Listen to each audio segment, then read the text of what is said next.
السلام عليكم ورحمة الله وبركاته. ازيكم عاملين ايه؟ يا رب تكونوا في اسعد حال. النهاردة هتكلم عن حاجة كده الناس بتسميها السحر الابيض. الناس اللي بتفتكر ان ده حلال، يعني انا عايزة واحد يحبني واحبه ونتجوز، ايه المشكلة في ده؟ حتى لو كان متجوز اعمل له جلب، ايه المشكلة؟ ففي بعض السيدات اللي شايفة ان عادي، ايه مشكلتي ان انا اعمل جلب لشخص او اعمل محبة، مثلا الناس تشوفني تحبني. المشكلة انك بتعملي ده بالسحر. يعني ايه بالسحر؟ يعني بتوكلي شيطان يعمل ده. احكي لكم قصة تعرفوا منها الموضوع ده ايه خطورته.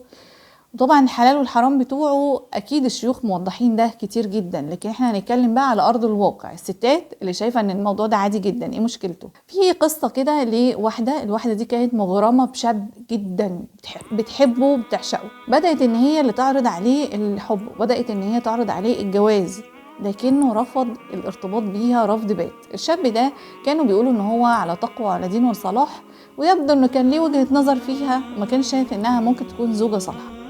رفض ده. بدأت البنت دي من كتر حبها الجنوني ليه راحت لشيخ وعملت له سحر جلب محبة.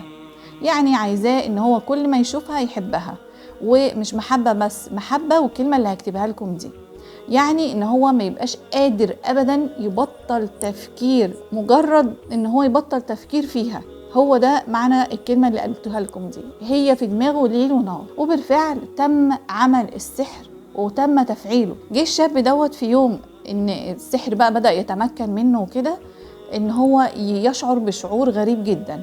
فكان له صديق فسأله، قال له ايه مالك، او كان له قريب حاجة زي كده.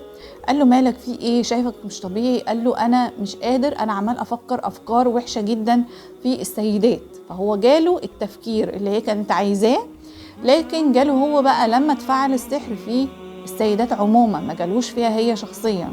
وده يعني بين قوسين كده ان مش دايما اللي بتروحي تعمليه عند الساحر بيتنفذ مظبوط. فقال له انا مش قادر، ارجوك اربطني باي حاجه، لان انا دماغي مش مظبوطه خالص وتفكيري بقى سيء جدا، وانا ممكن اعمل اي فعل يغضب الله سبحانه وتعالى. اربطني النهارده، انا بقول لك اربطني النهارده. وبالفعل صديقه دوت ربطه وايده وسابه على كده. بيقول لك الشخص ده كان طول الليل وهو مقيد كده عمال يصرخ من شدة اللي هو بيعاني منه. الله اعلم هو كان بيعاني من ايه بالظبط، لدرجة الصراخ، لدرجة انه طلب ان هو يتأيد عشان ما يعملش الفاحشة.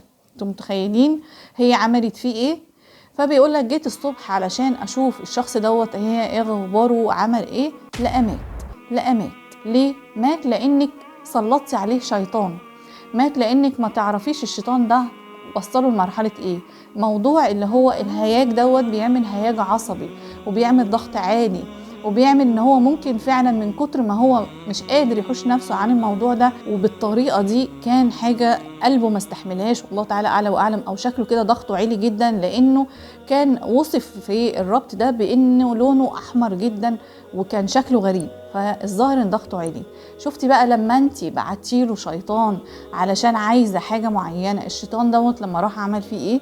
انتي اذيتيه؟ لا، انتي قتلتيه، انتي اتحرمتي منه تماما وحرمتيه من الحياة كلها. انتي يعتبر قتلتيه حتى لو ما مسكتيش السكينة، وبالفعل قتلتيه. فالفكرة هنا ده نموذج، قصة قصيرة جدا بقول لكم عليها. انتوا عارفين اللي بيعملوا محبة، انتي بتعملي محبة يعني لازم ليكي شيطان يجمل صورتك قدام الناس. انتي جنبك شيطان، ده هيجي عليكي وقت وهينقلب عليكي المحبة ديت، اما عضويا هيؤذيكي جدا، هتلاقي نفسك تعبانة ومريضة لانك دايما معاكي شيطان، او انك اصلا مش عارفة تعملي عباداتك لانك ماشية بالسحر.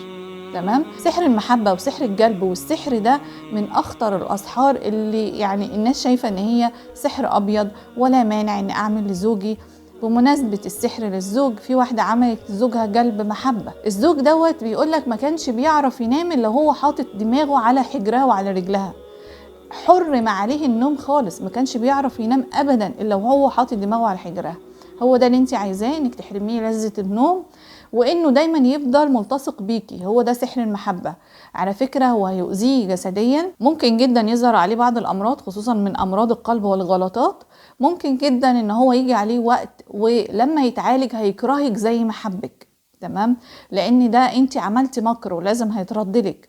الموضوع مش بالسهولة دي، ولا انه انا ما باذيش حد، لا انت بتأذي، ده هي قتلته مش اذيته. فاهمين يا جماعة؟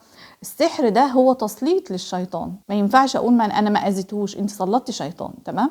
انتقام مش انتقام، انت مظلومه، ادعي ربنا هينتقم لك منه. اوعوا تمشوا في السكه دي ارجوكم، الطريق ده طريق الكفر. تمام؟ حبيت احكي لكم الفيديو ده، شكرا لكم على متابعتي، ان اخطأت فمن نفسي وان اصبت فمن فضل الله وتوفيقه. شكرا لكم والسلام عليكم ورحمه الله وبركاته.